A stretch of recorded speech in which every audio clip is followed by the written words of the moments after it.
Hey, awesome sauce people. I hope you all are doing really well today.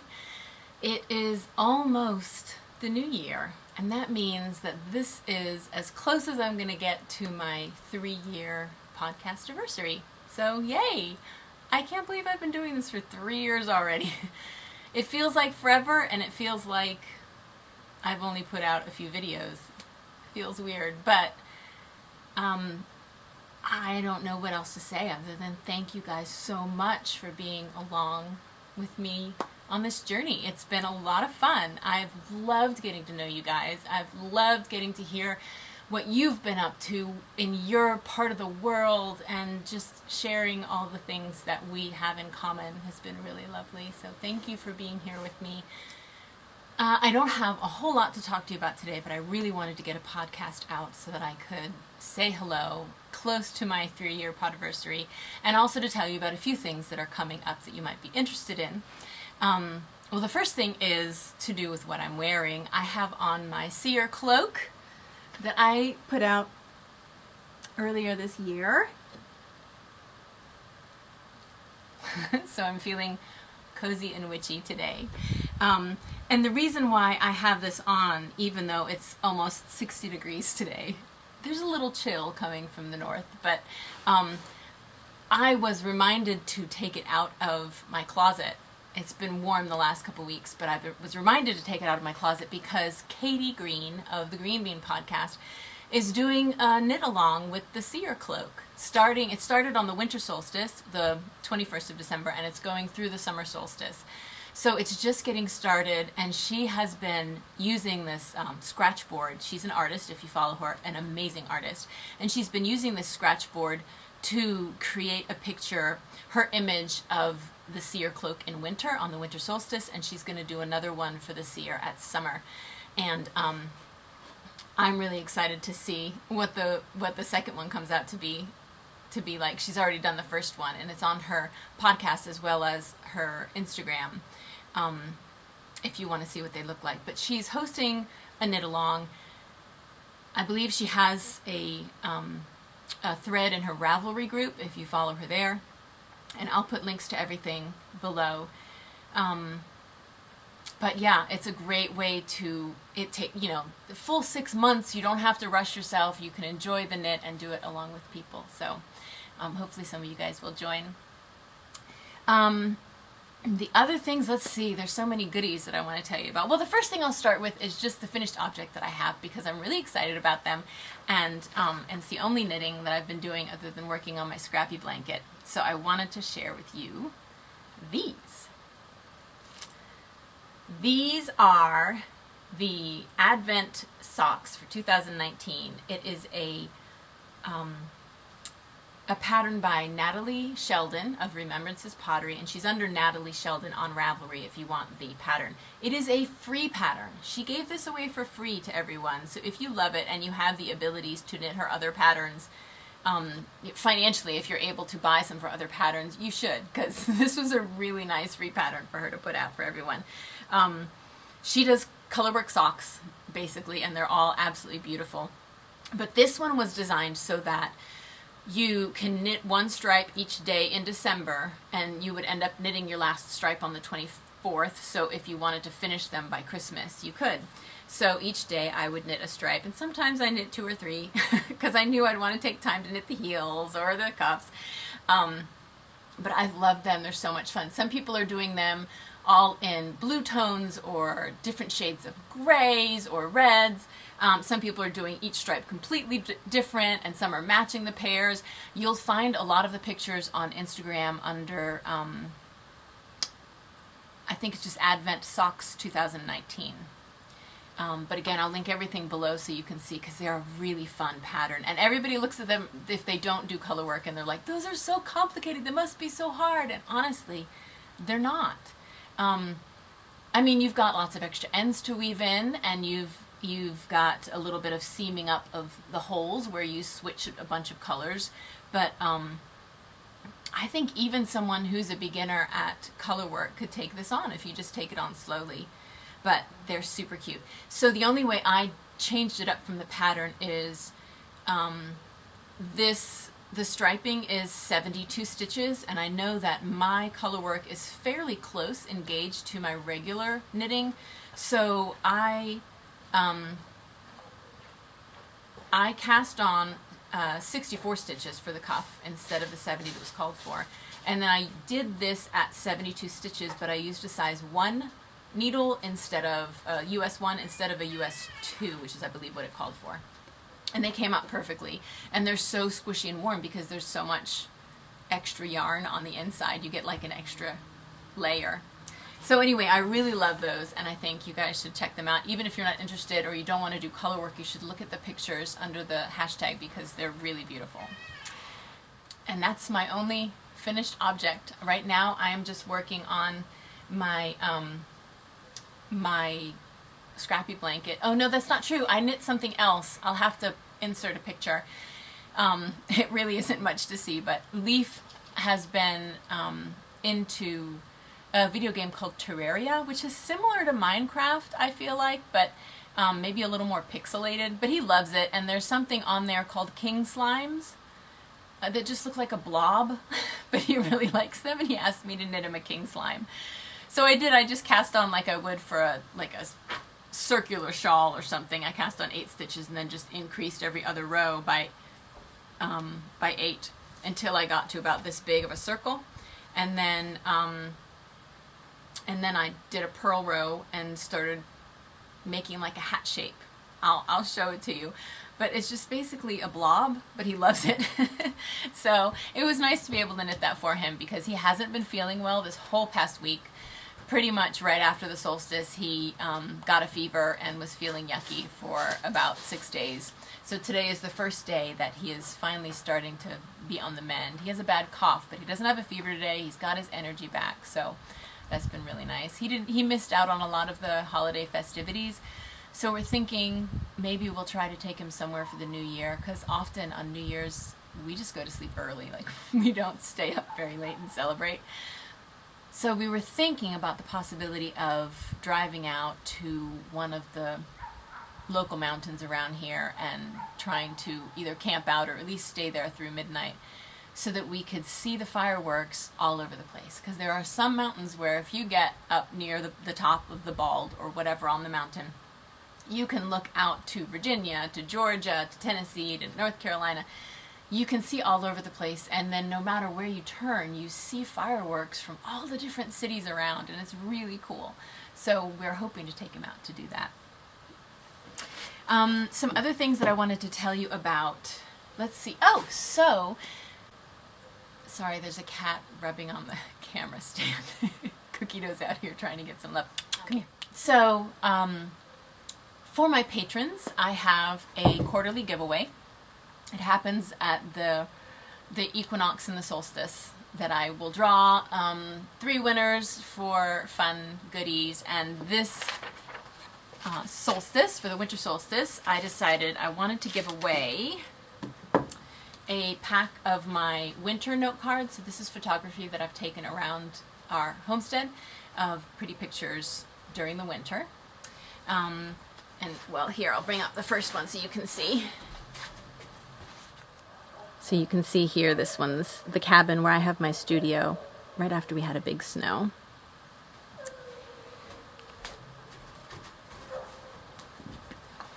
And there's 5 different pictures in that pack. The next one is a pack of eco-printed cards. And here's the first one. That has some Vitex and some marigold and some butterfly pea flower on it. So that's the second option. And then the third is one of my indigo dyed tea towels. Hopefully you guys can see that. So the winners from that drawing were, first was Kelly Dixon, second is Crafternoon Treats, and third is Deborah Burris. So if you are one of those 3 lovely people, if you could tell me your first choice and second choice of those prizes. You can leave it in the comments. You can send me a note on Patreon or Ravelry, however you want to get in touch with me. And let me know if you want the photography note cards, the eco-printed note cards, or the naturally dyed indigo tea towel. And tell me your first 2 choices. And that way, if you are second or third, I can make sure you get one of your first choices. So yes, and if you are interested in being a patron, I have decided, so if you are already a patron, head over to Patreon. I put up a video in this past week about changes that I'm making to Patreon and a coupon for my next store update. So you'll want to see all those details. But what I've decided to do, for those of you who aren't patrons or who are interested in becoming patrons, I wanted to make it more simple and just easy for everyone. I want all of my things that I put out to be available to everyone. I really don't want exclusivity for what I do. And it's funny, I don't mind if other people do that at all. I'll happily pay for it if I'm able to, but for some reason, I just want my tutorials and all my podcast stuff to be available to everyone. So everyone has access to that, whether you're a patron or not. If you are a patron, there's a $2 and a $5 level, and that's it. I'm not going to do the $10 or $15 level anymore. So if you're on that and you still want to be a patron, then you'll have to go and sign up for a smaller level. And the only thing that will be an extra is basically to be a part of the drawings, and that will be hopefully usually from things that I have made, the quarterly drawings. So I think I was feeling pressure and guilt for not putting more things out there, and I want it to be that everything I put out there can be out for everyone. And if you happen to have $2 or $5 a month and you want to contribute to the podcasts, to the artwork that I do and all of that, then you're welcome to. And if not, you still have access to things. So it's just that simple. So anyway, that is patron tiers and Patreon and the giveaways that are going on. What else has been going on? Oh my gosh, the tea swap. For those of you who have participated in the tea swap, I hope you all loved it as much as I did. It was so much fun. I absolutely loved opening my teas every morning, and I actually still have more because a few people sent me some extras, so it's going to last me into January, which I absolutely love. I kind of wish I had a tea from somewhere special every day of the year. It just felt so luxurious to go open my little personally wrapped tea packet and make myself a tea. I'm definitely going to do it again next year. Probably very similarly. I don't know if it'll just be for 24 or 25 days, or if we'll try and have it run through December, but keep an eye out for it. Probably around September or October of next year I will announce it again, because we had a lot of fun and it sounded like everybody really enjoyed their swaps. And it was just super simple. It didn't have to be anything big or expensive. It was just a tea every morning. So I really loved that. Thank you all for participating in that. That was a lot of fun. Another thing that someone had mentioned, Mindful William on Ravelry, had contacted me with the idea of a dye garden along, and I love that idea. I am working on the details, and I'm going to have that up in my Ravelry group, Ninja Chicken's Ravelry group, by the time this video goes live.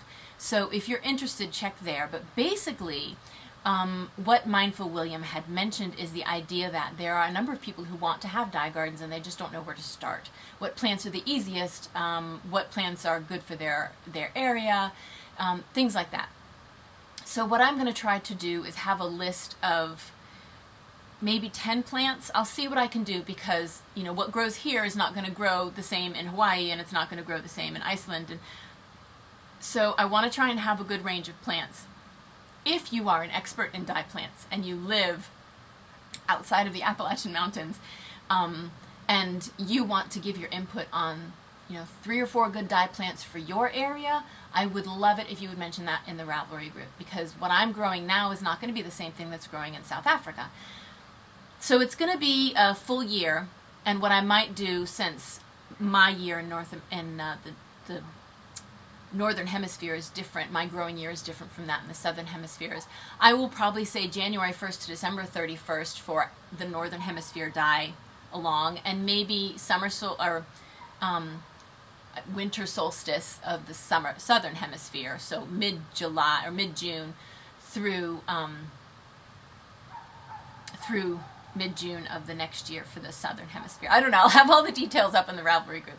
But the point is that those of you who are interested in having a dye garden, already know you love dye gardens, wanted to start one but didn't know where to start, anyone who's interested in growing dye plants can head to the Ravelry group, and it'll be a place where we can chat about the dye plants we're growing, we can share pictures, we can share accomplishments or disasters, whatever it is, we can encourage each other to play with dye plants and hopefully do some dyeing with what we've grown in the end. So I'm going to get that started. It's going to be a DG along, dye garden along, and we'll see how that goes. Of course, nothing where I am is really going to be planted till late April, early May, but now is a great time to start looking through seed catalogs, figuring out where you want to put it in your yard, what you want to grow, all that stuff. So it's a good time while things are hibernating to figure out what you want in your gardens. So hopefully some of you guys will join me. Thank you, Mindful William, for mentioning that. I think it's a fabulous idea.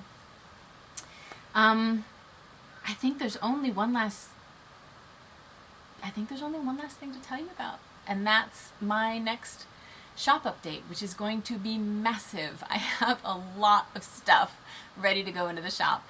I've been stockpiling it this whole fall and doing a lot of dyeing in the last few weeks, and so I'm going to have the indigo dyed tea towels. Some of them will also be dyed with indigo and another dye plant. I'm going to have lots of beautiful eco-printed silks, eco-printed sock blanks. Sorry, we're pet sitting for Toby's mom, Sweet Petey. She's an awesome little doggy, but she's hanging out next to my porch. So sock blanks, silks, eco-printed cards, and photography cards. I have more enamel pins that I just got. I still have a few of my books left. Everything's going to be in there, and the shop is going to be up and running on the 6th of January. So Monday the 6th, it'll be ready for you. So hopefully you guys will find something that you like. There'll be a lot of stuff in there. Anyway, I think that's all of it. So I hope you guys have an amazing new year. I don't need you to make any resolutions or anything. I just need you to take a breath, enjoy what you're doing, sink into what you love, spend time with people you love. I don't need you to do that, but I would love it if you did, because I want you guys to be happy and healthy and satisfied in this next year. I'll talk to you later. Bye.